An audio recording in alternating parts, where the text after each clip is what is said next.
పూడ్చడానికి ఎక్కడైతే పోగొట్టుకున్నామో అక్కడి లోటును పూడ్చడానికి దక్షిణ భారతదేశాన్ని ఈసారి బీజేపీ చాలా బేస్ చేసుకున్నది.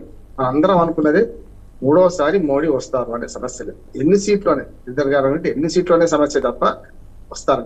ఇప్పుడు అది చూస్తాను, దాదాపు 8-10 సర్వేలు చూస్తున్నాను అప్పటి నుంచి, నేను 2 గంటల నుంచి ఆల్మోస్ట్ 300 దాటి 370 దాకా చూపెడుతున్నాను కదా. కనుక కూటమి ఎన్డీఏ కూటమి 300 లోపు చూపెట్టడానికి కొందరు 270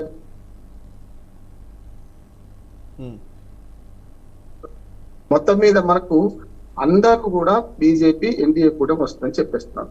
అంటే 272 మనకు ఇది మొత్తం మ్యాజిక్ వర్క్ అంటే కూడా అదే చెప్తున్నాను. దేశవ్యాప్తంగా ఫలితాలు పెద్దగా ఎవ్వరు అన్ని అంచనాలు ఆ వైపు పోతున్నాయి. మాక్సిమం 371 చూపెడుతున్నారు, మినిమం ఏమో 300 ఇచ్చి చూపెడుతున్నారు ఎన్డీఏ కూటమి. యాక్చువల్ గా మీరు 303 సీట్లేమో బీజేపీకి ఉన్నాయి సొంతంగా, ఇంకొక 50 సీట్లేమో ఇతర పక్షాలకు ఉన్నాయి, 350 ఉన్నాయి. ఇక దక్షిణ భారతదేశం వస్తే 135 సీట్లలో 29 ఉన్నాయి. 29లో కర్ణాటకలో ఏమైనా 1-2 పోయినా తెలంగాణలో పెరిగే అవకాశం ఉంది. ఆంధ్రప్రదేశ్ లో ఈసారి అకౌంట్ ఓపెన్ చేస్తారంటున్నారు. కానీ ఆంధ్రప్రదేశ్ విషయంలో చాలా సర్వే సంస్థలు చెప్తున్నాయి ఏంటంటే 6 సీట్లకు పోటీ చేస్తే ఎంపీ సీట్లకు బీజేపీ 3 నుంచి 5 దాకా కొందరు చెప్తున్నారు, 6కు 6 కొందరు చెప్తున్నారు, 2 నుంచి 4 అంటున్నారు కొందరు. మొత్తం మీద అక్కడ వచ్చే అవకాశం ఉంది. కనుక నేనేమంటున్నానంటే ఈసారి 29 సీట్లు దక్షిణ భారతదేశాన్ని దేశంలో ఉన్నది 40 దాకా పోవచ్చు అన్ని కలిపితే, లేకపోతే 35 దాటితే నేను అనుకుంటున్నాను. ఆంధ్రప్రదేశ్ ఫలితాల గురించి మాట్లాడమంటే ఆంధ్రప్రదేశ్ లో ఒక్క ఆరా సంస్థ తప్ప మిగతావన్నీ కూడా ఎన్డీఏ కూటమికి అవకాశం ఉందని చెప్తాను. ఒక్కసారి నేను చెప్తాను సార్, ఏ సంస్థ ఏం చెప్తుందో ఒక్కసారి చెప్తాను ప్లీజ్. సారీ, ఒక్క నిమిషం నేను ప్రేక్షకులు కూడా చెప్తాను. ఆంధ్రప్రదేశ్ ఎగ్జిట్ పోల్స్ కి సంబంధించి 175 స్థానాలకు గాను అసెంబ్లీ ఎన్నికలు జరిగితే అందులో ఒక ఆరా సంస్థ తెలుగుదేశం పార్టీకి 71 నుంచి 81 అని, వైఎస్ఆర్ కాంగ్రెస్ పార్టీకి 94 నుంచి 104 సీట్లని ప్రెడిక్ట్ చేస్తోంది. ఇక చాణక్య స్ట్రాటజీస్ తెలుగుదేశం పార్టీకి క్లియర్ మెజారిటీ ఇచ్చారు అండ్ ఎన్డీఏ కూటమికి 114 నుంచి 125 స్థానాలు చాణక్య స్ట్రాటజీస్ ఇస్తున్న నెంబర్. అండ్ వైఎస్ఆర్ కాంగ్రెస్ పార్టీకి 39 నుంచి 49 స్థానాలని చెప్తున్నారు. పక్కన బ్రేకింగ్ ప్లేట్స్ కొంతసేపు ఒక్క సెకండ్ ఆపితే బెటర్ ఏమో, నేను కొంచెం ఈ నంబర్స్ చెప్పే ప్రయత్నం చేస్తాను, డిస్టర్బ్ కాకుండా ఉంటుంది వ్యూయర్స్కి. అండ్ చాణక్య స్ట్రాటజీస్ 114 నుంచి 125 స్థానాలు తెలుగుదేశం పార్టీకి వస్తాయని అంచనా వేస్తోంది. అండ్ వైఎస్ఆర్ కాంగ్రెస్ పార్టీకి 39 నుంచి 49 స్థానాలని అంచనా వేస్తోంది. అండ్ పీపుల్ పల్స్ తెలుగుదేశం పార్టీకి 111 నుంచి 135 స్థానాలు వస్తాయని అంచనా వేస్తోంది. వైఎస్ఆర్ కాంగ్రెస్ పార్టీకి 45 నుంచి 60 స్థానాలు వస్తాయని అంచనా వేస్తోంది. పయనీర్ పోల్ స్ట్రాటజీస్ టీడీపీ కూటమికి 144 స్థానాలు అంచనా వేస్తోంది. 144 స్థానాలు వస్తాయని నెంబర్ చెప్తున్నారు. వైఎస్ఆర్ కాంగ్రెస్ పార్టీకి 31 స్థానాలని చెప్తున్నారు. ఆత్మసాక్షి నంబర్ లేదు. అండ్ జేబీఆర్ఎస్జీ ఇది ఒక సర్వే సంస్థ, ఇది తెలుగుదేశం పార్టీ కూటమికి 98 స్థానాలు, వైఎస్ఆర్ కాంగ్రెస్ పార్టీకి 73 స్థానాలు అని చెప్తున్న పరిస్థితి. సో ఇక మిగతా అన్ని వేరే నంబర్ అందరూ కూడా, అంటే ఇందాక రామ్మోహన్ రావు గారు చెప్పినట్టుగా ఒక ఆరా సంస్థ మినహా అందరూ వైఎస్ఆర్ పర్సంటేజ్ ఇందులో ఇవ్వలేదు, ఇంకా రాలేదు. సో ఆరా సంస్థ మినహా అందరూ కూడా తెలుగుదేశం పార్టీ కూటమికే, ఎన్డీఏ కూటమికే అధికారం తథ్యమని అంచనా వేస్తున్నట్టుగా కనబడుతోంది. ఓకే రామ్మోహన్ రావు గారు, మీరు కంటిన్యూ చేస్తారు ప్లీజ్. నెక్స్ట్ అది ఆంధ్రప్రదేశ్ విషయానికి వస్తే ఇంతకుంది, ఈ మిగతా అన్ని నేను నా దగ్గర స్క్రీన్ షాట్స్ ఉన్నాయి కనుక వెంటనే చెప్తాను.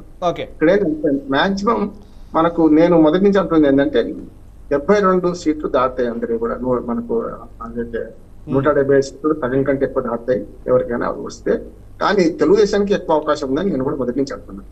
కానీ ఆరా సంస్థ మరి ఎట్లా చేస్తారో తెలియదు, కానీ వాళ్ళు కూడా టీడీపీకి ఇప్పుడు 23 స్థానాలు ఉన్నాయి ఇప్పుడు ఉన్న అసెంబ్లీలో, 23 నుంచి 71 దాకా పోతున్నారు. ఆల్మోస్ట్ 70-71 వరకు పోతారా అంటున్నారు. కానీ అంతిమంగా మ్యాజిక్ ఫిగర్ దాటేది మాత్రం మనకు వైఎస్ఆర్సీపీ అంటున్నారు. ఆ శాతాలు కూడా ఆరా సంస్థ పేర్కొన్నది కొన్ని శాతం. ఉదాహరణకు మహిళల ఓట్లు 56% వరకు వైఎస్ఆర్సీపీకి ఉన్నాయి, మిగతా 44% మాత్రమే ఇటు పక్కన వైసీపీకి మన టీడీపీకి ఉన్నాయి అంటున్నారు.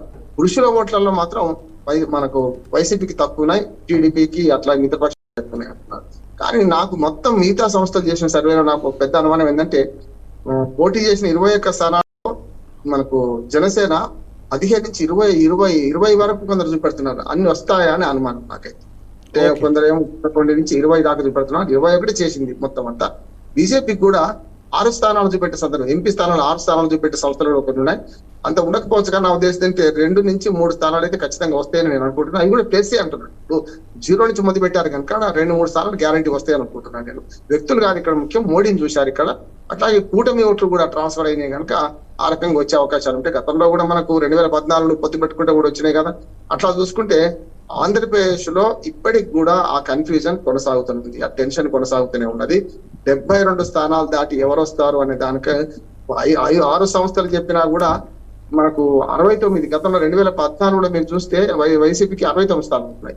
ఈ మొత్తం 6 తప్ప మిగతా అన్ని సంస్థలు కూడా మీకు 69 ఎవరు చూపెడతారు, 64 మాక్సిమం చూపెడుతున్నాం. ఏది 140, 134, 140 స్థానాలు ఓన్లీ తెలుగుదేశానికి వస్తాయని చూపెట్టే క్రమంలో వాళ్ళు కొందరైతే 33 స్థానాలు ఉంటారు వైసీపీ కనుక. ఇది ఇప్పటికీ కూడా లోకల్ సర్వే యూనిట్ ఏమో RA1, KK1, మిగతా అన్ని భారతదేశంలో మిగతా సంస్థలు అంటే దగ్గరగా చూసిన వాళ్ళు కాదనుకుంటున్నాను నేను. ఒక్కటి మాత్రం జరిగింది ఏంటంటే ప్రభుత్వ ఉద్యోగులందరూ చాలా వరకు వైసీపీకి వ్యతిరేకంగా ఉన్నారు. అట్లానే స్థానిక ప్రభుత్వాల సంస్థలు కూడా, అంటే మనకు మన ఎమ్మెల్సీ ఎన్నికల్లో వైసీపీ ఓడిపోయిందిగా, చాలా వరకు ఉద్యోగులు, ఉపాధ్యాయులు, స్థానిక ప్రభుత్వ ప్రతినిధులు, అంటే లోకల్ గవర్నమెంట్స్ అంటే వాళ్ళు వ్యతిరేకంగా ఉన్నారు అనుకుంటున్నాను నేనైతే. ఏదైనా సరే 2% ఓట్ల తేడాతోనే ఏదైనా జరగవచ్చు అనేది ఇప్పటికి కూడా ఆంధ్రప్రదేశ్ లో కన్ఫ్యూజన్ ఉంటున్నది. 2% ఓట్ల కన్నా తేడా పెద్దగా ఉండకపోవచ్చు. తెలంగాణలో అయితే మొత్తం ఆల్మోస్ట్ అది తేలిపోయింది. 3వ స్థానంలో ఏదైతే కేసీఆర్ యద్భావం తద్భావతి అంటారు కదా, కేసీఆర్ గారు బీజేపీని ఉద్దేశించి TV9 ఛానల్లో ఒక మాట అలవోకగా 10 సార్లు అన్నాడు, 1-2 సార్లు 10 సార్లు అన్నాడు. ఎవరంటే 1 ఆర్ నన్ అన్నాడు. 1 ఆర్ నన్ నుంచి నన్కే వస్తారా అనేది కూడా వస్తున్నది. 1 ఆర్ నన్ కూడా కావచ్చు. నేను మెదక్ పార్లమెంటరీ సీట్ లో ప్రాతినిధ్యం వహిస్తున్నాను కనుక నేను చూస్తుంటే నాకు ఎవటర్